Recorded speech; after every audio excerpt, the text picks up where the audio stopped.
Chapter 1. I'll be lucky to get through this unscathed, she thinks. The night is starless thanks to a heavy overcast, and the road's completely unlit. To be fair, the road would probably be unlit in peacetime too. But at least in peacetime she could have used her car's headlights properly. They're rendered near useless by wartime restrictions.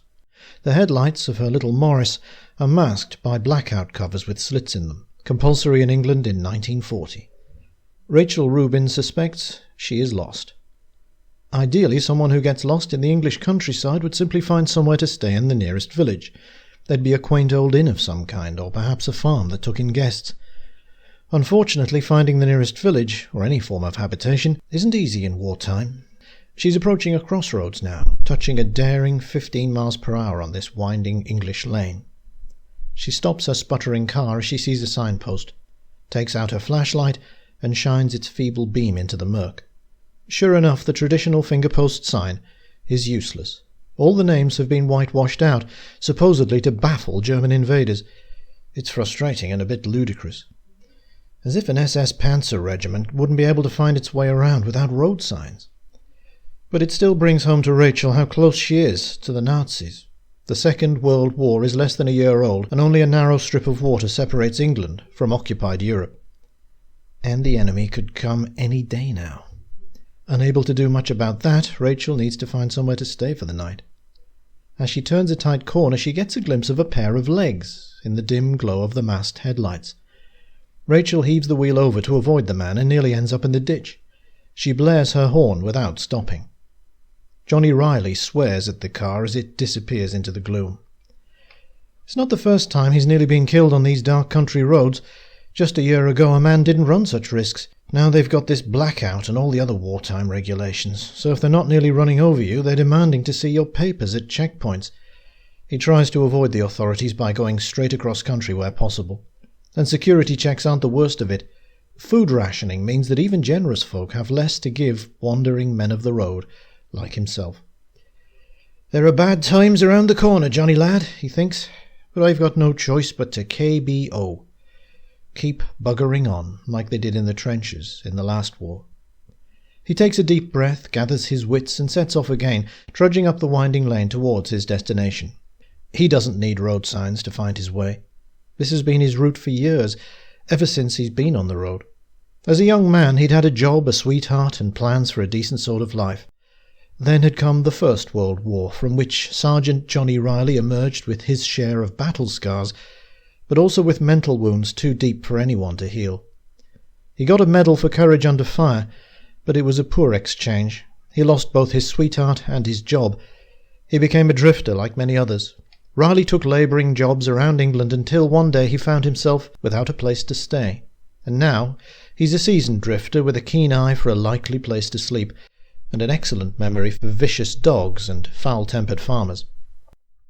Well, tonight's destination's a good one. He's always found a warm welcome in Doncaster, even though it's a run-down sort of place. The parish priests might spare a few pennies.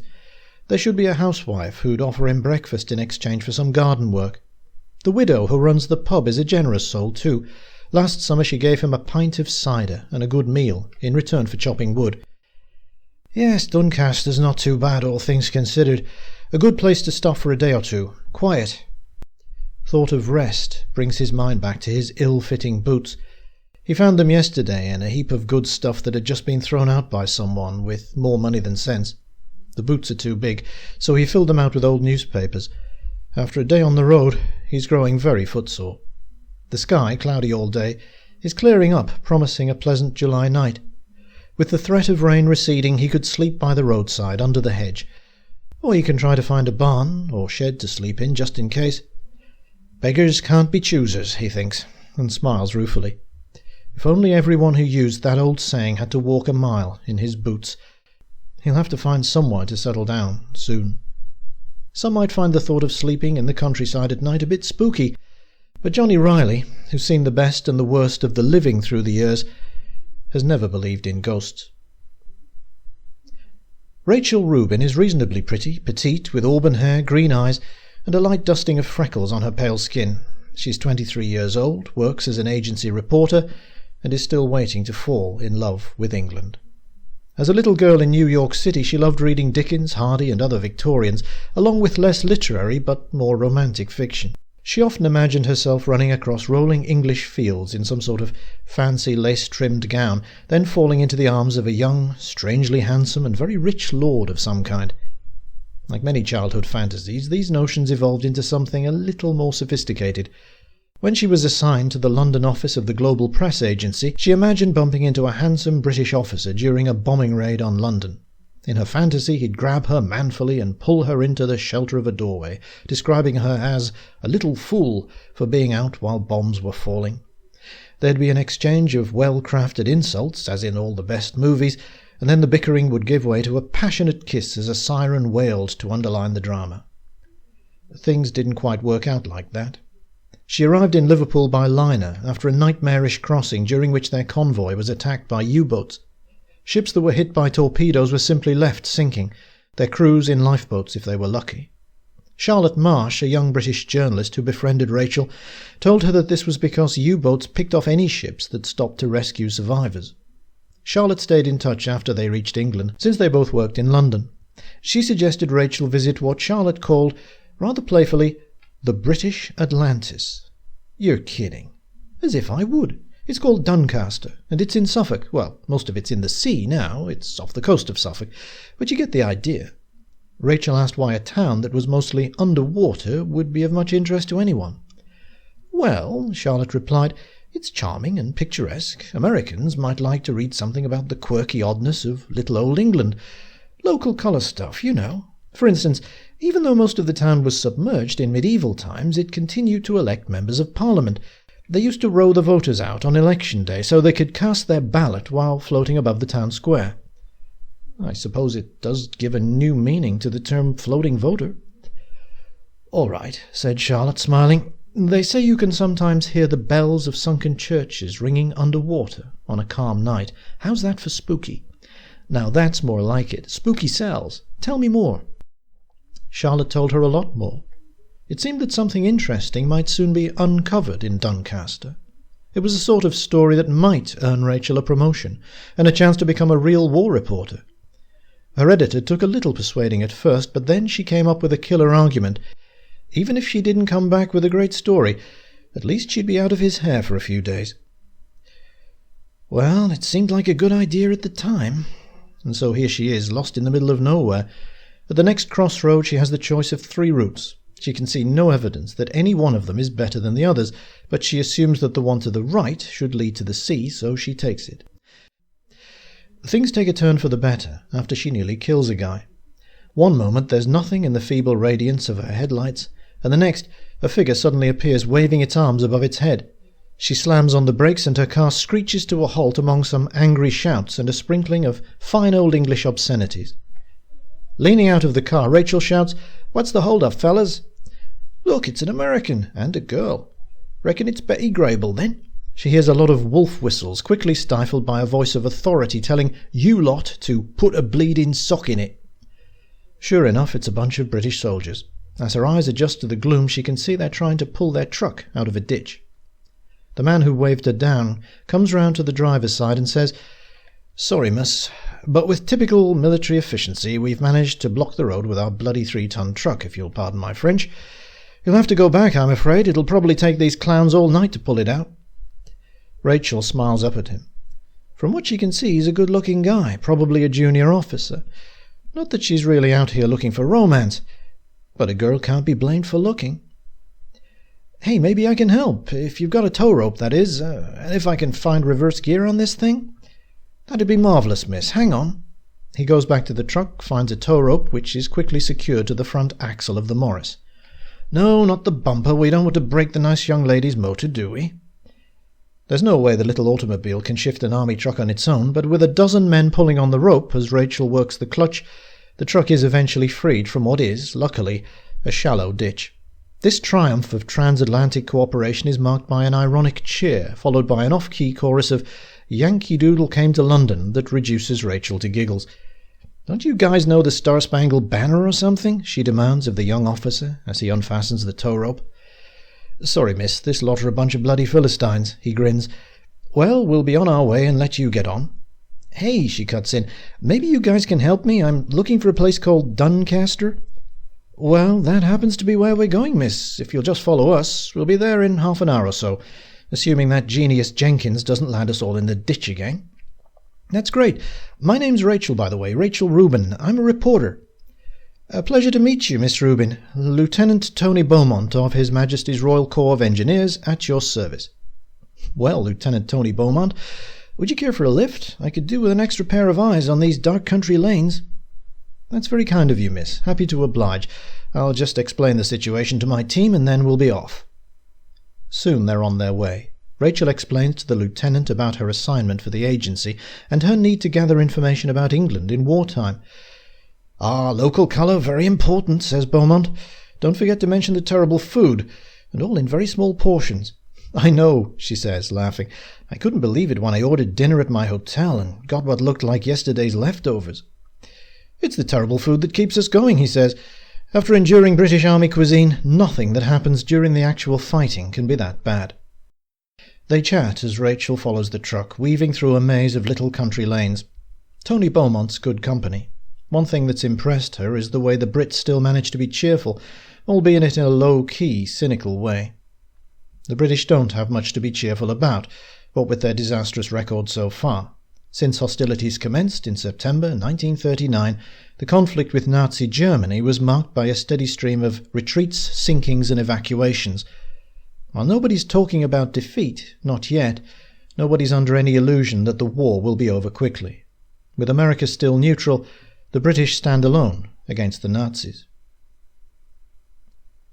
Johnny Riley hasn't had a lucky night. The first 2 farm buildings he tried were locked, and the third place had evidently changed owners. Once he'd been welcome to sleep in the barn, but tonight his approach triggered a furious outburst of barking dogs. He chalked a warning symbol on the gate for other wayfarers, and moved on. "Looks like another night under the stars, Johnny, me old lad," he muses to himself as he limps slowly towards Doncaster, his ill-fitting boots now giving him serious trouble. After a few minutes he reaches the point where the road cuts through the belt of dense woodland that borders Doncaster on its inland side. It occurs to him that there should be enough twigs and branches to make a fire, perhaps even a shelter of sorts. Riley changes course and leaves the road, easily picking his way through the trees thanks to his dark-adapted eyes. Best not light a fire too near the road or the village, just in case. Some busybody would be telling him to dim the lights. Them in their bloody blackout. Soon he's out of sight of the road and has found a small clearing. He's gathered enough firewood by now, and the little mound is ideal. Riley, a responsible countryman in his own way, doesn't want his fire to spread.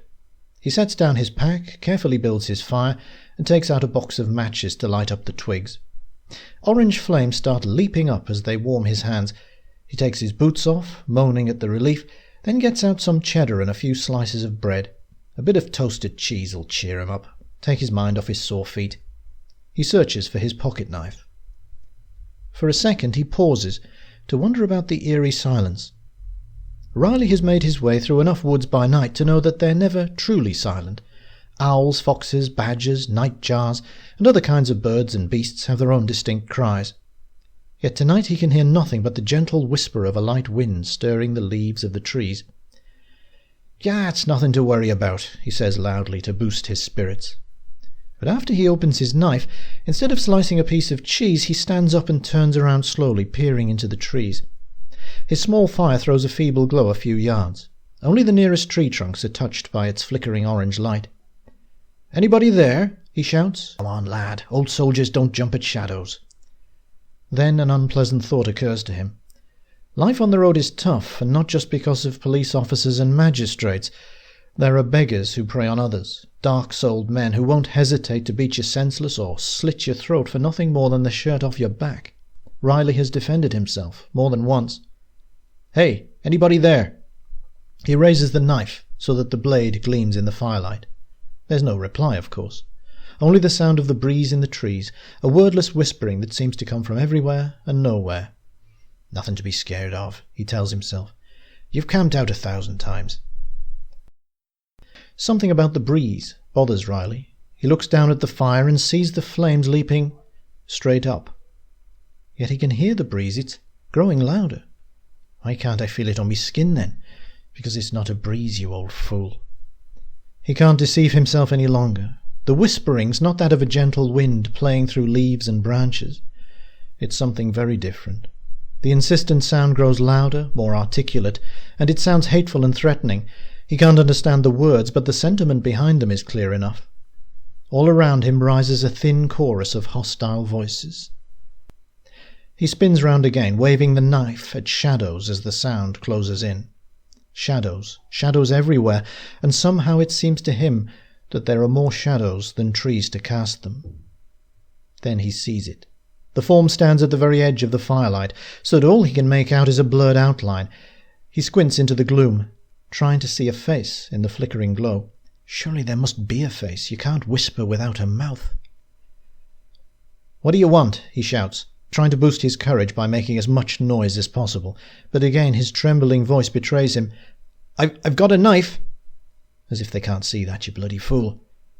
Frightened and confused, he steps forward, waving the blade again. This brings him between his fire and the intruder, so that his own shadow blots out what little he could see of it. And as this happens, he senses more than sees the figure moving rapidly towards him. "You keep off now," he yells, but his nerve has gone. He slashes out and feels the 4-inch blade encounter something, but there's no cry of pain from whatever he's struck at, just a snickering as the thing gets closer and raises 2 very thin hands, wickedly long nails catching the firelight. Riley drops the knife and turns to run, all thought of toasted cheese forgotten. He flees blindly past the fire, maddened with terror like a wild animal that senses a predator in pursuit. He leaves the clearing and plunges noisily into the undergrowth, heading towards the village and desperate to leave the darkness of the woods.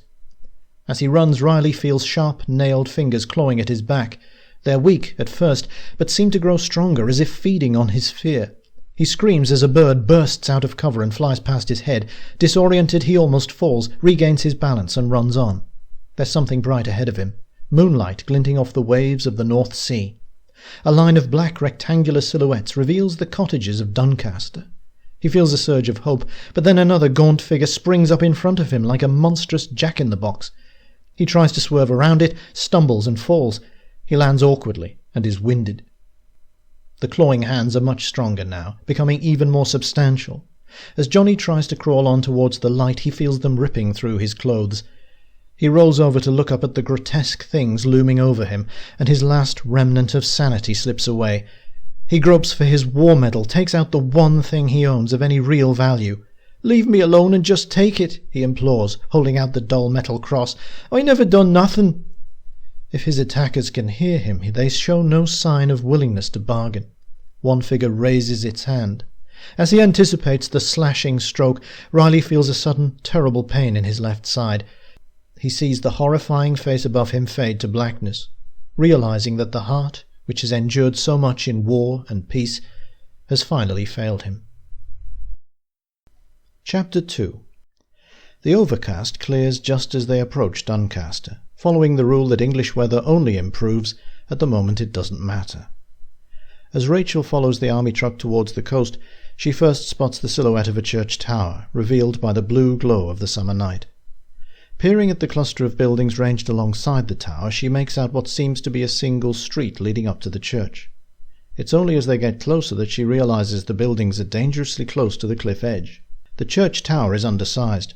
She recalls from her research in London that part of it fell into the sea some years before.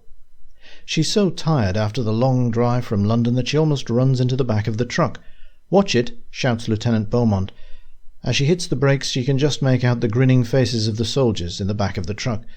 It occurs to her, a bit late in the day, that she's definitely in some kind of military operational zone. "Will my regular press pass and travel documents cut it?" she thinks. "Or will I just be told to turn round and drive back to London?" Some British coastal areas have been closed off completely, with the locals evicted from their homes, so the military can run invasion training exercises and test new weapons. And yet the friendly young officer sitting in her passenger seat said nothing about restrictions. Best not bring it up. Why complicate the issue? "We're here, miss." "I kind of gathered that," she replies with a rueful smile. "Say, do you know where the Green Man is?" In response, the young officer points to the biggest of the buildings that looms on the landward side of the road. "That's it, the local inn. Are you staying there, miss?" "Well, I'm supposed to have a reservation, but it doesn't look as if they're open." "Oh, that's just the blackout," he replies. "Even way out here in the country, it's against the law to shine a light," she thinks. "German bombers can spot it from God knows how far away." The men start to get out of the truck with a fair amount of grumbling. Beaumont opens the passenger door and then, before closing it, points to one side of the inn. "We're living under canvas for the moment. There's a marquee in the field round the back," he explains. "Great fun if you like being cold and damp and stepping in cowpats. Good luck, miss. I dare say we'll see you later. And thanks again for the help." "My pleasure. You can buy me a beer sometime," she calls, as he returns to his unit and starts signalling them to go through a gate in the fence. The soldiers head into the field and disappear behind the inn. Rachel climbs out of her little car, moving stiffly after nearly 3 hours crammed behind the wheel. She stamps around and stretches, trying to get the blood circulating through her body. She's about 10 yards from the cliff edge. She can hear the beat of the North Sea waves on the shore, and the moonlight, glistening on them, is breathtaking. She turns from the view to try and awaken the landlady of the Green Man. The woman might have gone to bed by now, as she was a good 2 hours late. For a moment, Rachel thinks she sees one of the soldiers standing on the other side of the inn, leaning against a fence. There's certainly a figure, but it's impossible to make out any details in the moonlight. "Hey there, need any more help?" She half raises a hand to give a mock salute before she realizes her mistake.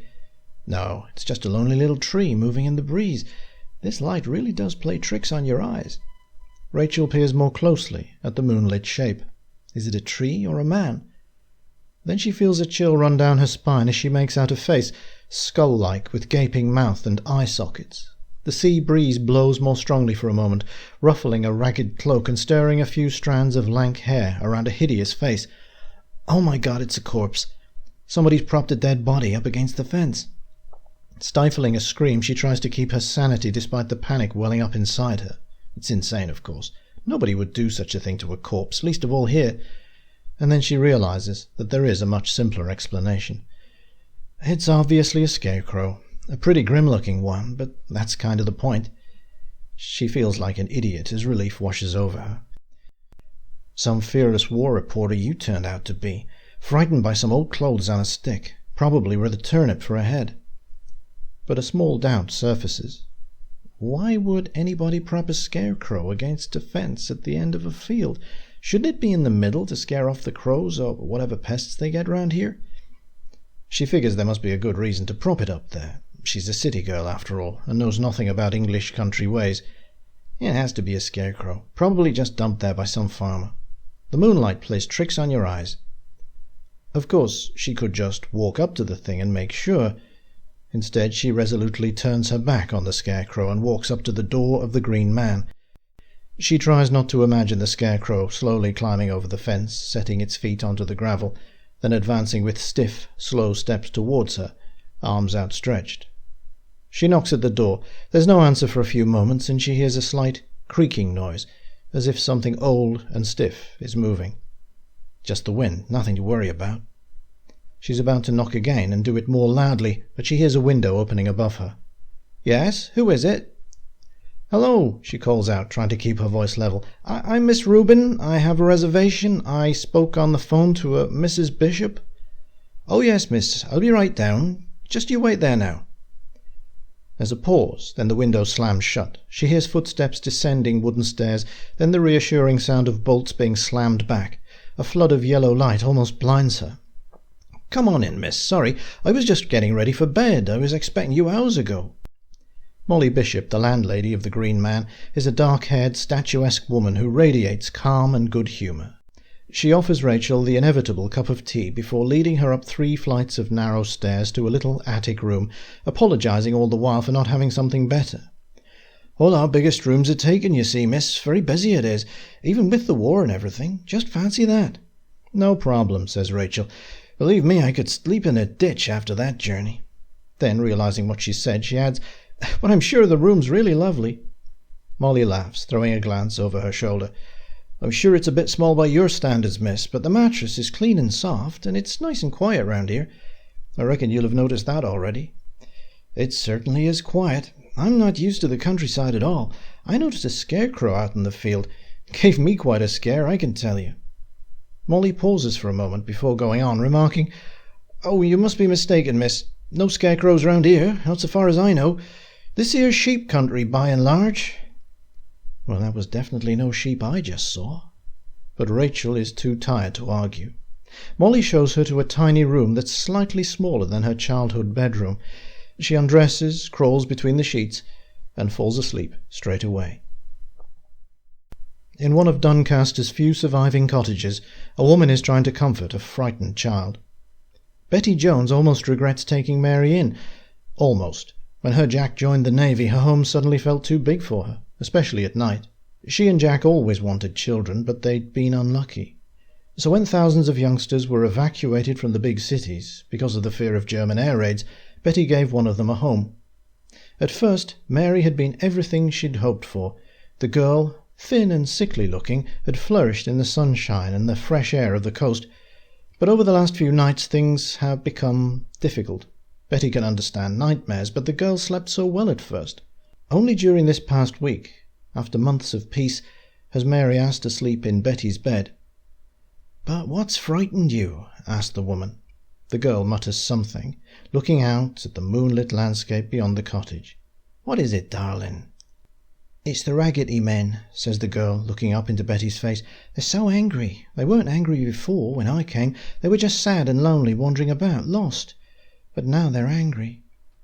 Betty looks out of the window at the silver-grey fields and the black band of trees that fringe the village. Has the girl seen some beggars in the woods? "There's nobody out there now, love," she insists, cradling the child, but she can feel the girl's fear in her tense little limbs. Something scared her for sure. "You can't see them all the time," says Mary, "but they're always there, watching. Sometimes I hear them whispering at night."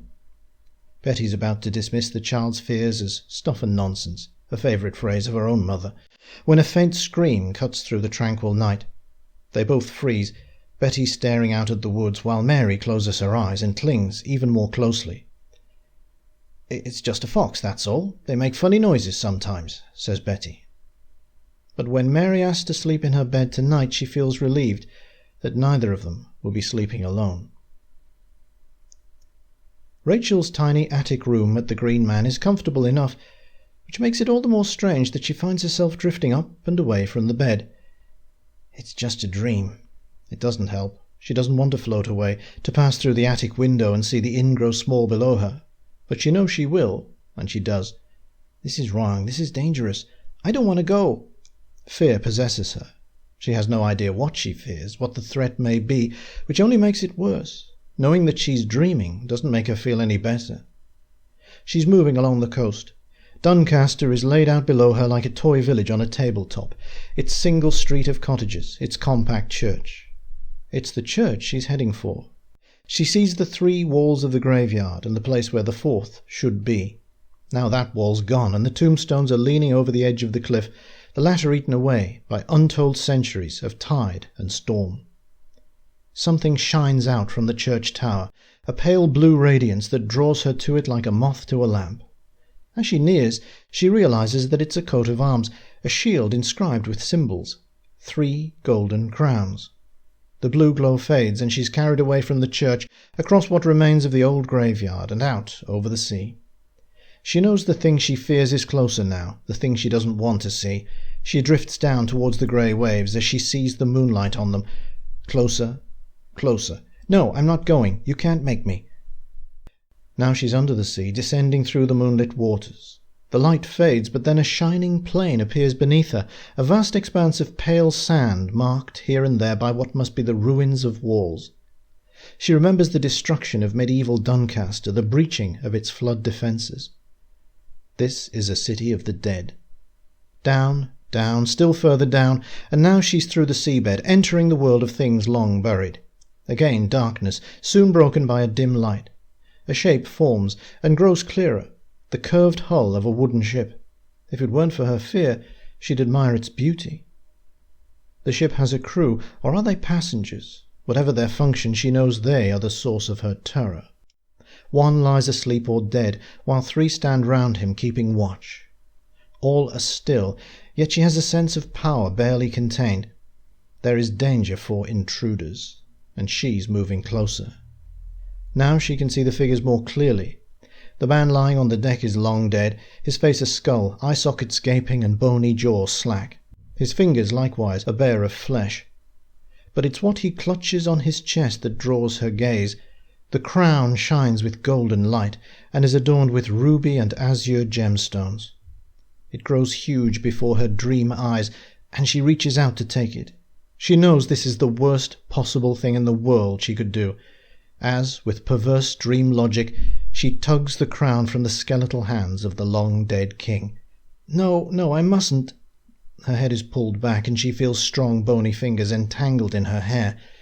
Ragged nails rake at her throat and her eyes, gouging and tearing at her flesh, and as she struggles to break free, she's spun around and looks into 3 skull faces. In the great dark eye sockets are tiny flickers of reddish light. The dead men are remorseless, pitiless, as they begin to tear her apart. Chapter 3. Rachel wakes to find herself in pitch darkness, entangled in the sheets of a strange, cramped bed. She's clammy with fear. For a long moment she has no idea where she is, as the terror of the dream slowly subsides from her mind.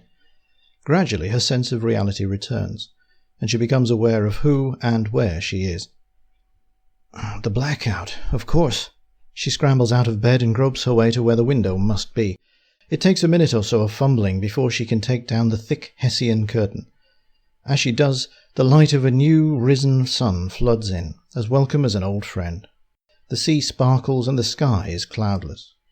Dazzled for a moment, she can just make out 2 or maybe 3 figures standing on the opposite side of the road. They might be looking up at a half-dressed woman in a window. She jumps back, hoping she hasn't won too many admirers. Rachel looks around the room, with its sloping attic ceiling, little washstand, squarely functional dressing table and wardrobe. It's all so innocent and simple, hardly the venue for a full-on fit of the night terrors. Wow, that one was a doozy. She often sleeps badly in an unfamiliar bed, a problem for a reporter, but she's never had a nightmare like that since she was a little girl. And what the hell was all that stuff about the church, the 3 crowns, and the ship buried under the seabed? She reaches out to the unstable chair by the bedside for her watch. It's nearly 8:45. She needs to be up and working, not worrying about her subconscious or unconscious, or whatever pit of weirdness the dream surged up from. There's a gentle knock at the door. "Miss Rubin, it's Molly. I brought you some hot water." Rachel wraps herself in a raincoat and opens the door. Molly bustles in and deposits a large jug of hot water on the washstand. "Now, miss," she says, "anything else you need, you just let me know, and you take your time getting ready. I'll be serving breakfast for another hour or so." At the mention of food, Rachel suddenly feels hungry. "And what's for breakfast?" "Well, we got fresh eggs, toast, a bit of bacon, sausages, of course. And oh, I've got some coffee in, what with having American guests." Now that is interesting. "So who are the other Americans?" Rachel asks. "Oh, he's a very nice young gentleman, Mr. Tanner. You'll be meeting him shortly." And with a slightly mischievous grin, the landlady leaves. "A very nice young gentleman, me, oh my," Rachel says to herself in the mirror. She strikes a pose, trying for something between Hedy Lamarr and Veronica Lake. Maybe he's on the lookout for a delightful, witty young lady with a splendid head of shimmering auburn hair and a complexion the colour of fresh cream. She pouts and bats her eyelids. Or maybe he won't be so fussy and he'll settle for you, sugar. "Don't sell yourself short, honey," says a familiar voice in her head. "There are always plenty of others who'll do that for you." "Thanks, Dad," she whispers, missing him. By the time Rachel's washed and dressed, thoughts of the nice young Mr. Tanner eclipsed the phantom terrors of the night. What had the nightmare been about? The details are becoming vague and jumbled in her mind, but what remains clear is a sense of foreboding, the fear that somehow she might bring about some unknown disaster. Weird, but I suppose I've had an unsettled time of it lately. She nearly hits her head a few times on low beams as she descends the steep staircase to the dining room. It's a lot easier coming up the stairs, she realizes. Since she's a bit under 5'5", the Green Man must have been built at a time when people were a whole lot shorter. She finds 2 young gentlemen at the table that takes up most of the dining room. Both men are in uniform. The one in khaki is Tony Beaumont. The other man, wearing the blue of the Royal Air Force, is the American Molly mentioned. He's the blonde, blue-eyed epitome of a corn-fed farm boy, as if he's just stepped down off a recruiting poster. Beaumont seems to shrink by contrast. "Good morning, Miss Rubin," says the lieutenant. "I trust you slept well. This fine specimen of American manhood is Officer Carl Tanner, flown all the way from somewhere called Wisconsin, which I'm sure you'll have heard of." "I think I have," she replies with a smile. "Pleased to meet you, Carl." "Likewise," says Tanner. "I hear you helped save the British Army from humiliation last night." "Kinda," she laughs, taking her seat. Molly Bishop reappears with lots of hot food and a pot of coffee. "Fresh eggs, not powdered." "I didn't know there was such a thing as powdered egg before I came to England," remarks Rachel. "God knows how the poor hens lay them," Beaumont says jokingly. Soon the three are chatting freely about life in wartime and related matters. She volunteers a few details about herself, and this gets them talking about themselves. She learns that Tanner went to Canada to volunteer when war broke out last year. Now he's based at nearby Minton Airfield with a squadron of American volunteers. "So, do you fly Spitfires?" asks Rachel. Tanner smiles wearily. "Everybody asks him that," explains Beaumont. "No, ma'am," says Tanner. "I'm a Hurricane pilot. Most of us are. Not that many Spitfires available. You get no complaints from me. The Hawker Hurricane's a fine aircraft, very robust. It can take any amount of punishment. As I discovered when I had to set mine down in a ploughed field last week." "Oh my God," she says. "Were you shot down? Were you hurt?" "Nope, I had engine trouble. I only hurt my pride, and maybe something a little bit lower down," returns the pilot. "But my commanding officer gave me a few days extra leave while they get my machine fixed." "So you're spending those few days in Doncaster?" "I love this place. I visited a few times," he says. "This whole stretch of coast is really beautiful." "He's also volunteering for essential war work," Beaumont adds. "Ooh, dare I ask what?" "Very hush-hush, top-secret stuff," says Beaumont, but with a smile that tells Rachel it might not be that serious. "Ah, come on," says Tanner. "It's just a survey for some archaeologist from London." Rachel raises her eyebrows. "Apparently there are some Anglo-Saxon remains round here that need mapping out," explains Tanner. "So I said I'd be happy to walk the fields, help draw up some new maps, that kind of stuff." "You like that kind of work?" "Sure, we got nothing like this back home. I mean, you know that little church up on the cliffs? It was built over 300 years before Columbus set sail. It's just amazing, all the old stuff around here." "Here we go," puts in Beaumont. He likes to enthuse about all the quaint little antiquities we have here in Old England. Like most people, I'd settle for a steady diet of Marx Brothers pictures and decent air conditioning any day of the week." "Maybe a date with Betty Grable?" asks Rachel. "Too right, though I'd settle for Veronica Lake." The young officer grins, then checks his watch. "Well, I'll get a telling off from my CO if I stay here chatting, so I'll bid you both a fond farewell. Behave yourselves, and don't go stealing any national treasures." After he leaves, Rachel tucks into her breakfast while chatting with Carl about England. It's a relief to talk to someone about stuff only an American could understand. The warm beer, the food rationing, the look you get if you ask for ice in your drink, the second or two it takes to understand what someone with a strong accent is saying. By the time she's finished breakfast, Carl's offered to show her around Doncaster, which won't take long as most of it's under the North Sea nowadays. It's a pleasant notion. "Just let me get my purse, and we can start with a visit to that old church you're so keen on." "You are a complete bloody idiot, Jenkins." In the middle of the fallow field behind the Green Man, Corporal George Foghorn Foskett is giving his opinion of a small Welsh soldier. The rest of the engineer squad stand looking on, trying not to smirk. "All I asked you was to dig a toilet," bellows Foskett. "A hole in the ground. It's not a major task now, is it?" "No, Corp," mumbles Sapper Jenkins. "I can't hear you," thunders Foskett. "No, Corp," shouts Jenkins. "So why didn't you bleeding well dig it?" "It's creepy up there, Corp." There's chuckling among the rest of the soldiers, but they're silenced by Foskett's withering look. "Creepy? What are you, 5-year-old girl? Shirley Temple Goes to War, is it? Come with me." The corporal snatches the shovel from Jenkins and strides off without a backward glance. The little Welshman trails miserably after him, his comrades following at a discreet distance, keen to see what'll happen. The party makes its way towards the dark band of woodland that surrounds Doncaster to landward.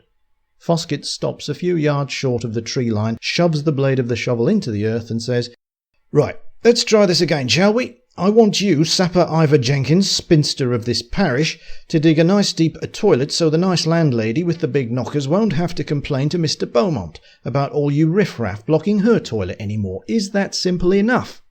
Yes, Corp, but can I have somebody to help? You are incapable of digging a hole by yourself. God help us. But before the NCO can erupt again, another soldier steps forward. I'll do it, Corp. I could do with some exercise. There's a chorus of hisses from the rest of the men, stifled by another killer glare from Foskett. The corporal stands pondering for a moment before giving a curt nod. All right, Dawson, you can help this poor, shrinking Violet. Go and get another shovel. I'll be back in an hour to check, and if I found you've just been arsing around... Leaving the threat unfinished, the corporal walks off, followed by most of his men. Dawson sets off towards the roadway, as most of the tools are still on the truck. Jenkins tags along. "Come on, mate, what's the real story?" asks Dawson as soon as they're out of earshot. "It's like I said," replies the little man. "It's bloody creepy near them woods." "Come off it," scoffs Dawson. "Weren't you at Dunkirk, and you're scared of a few trees?" "Yes, I was at Dunkirk, and I never lost my head then, and I'm not a bloody coward." A pause, then the little man adds, "But it was just the Germans I had to worry about then."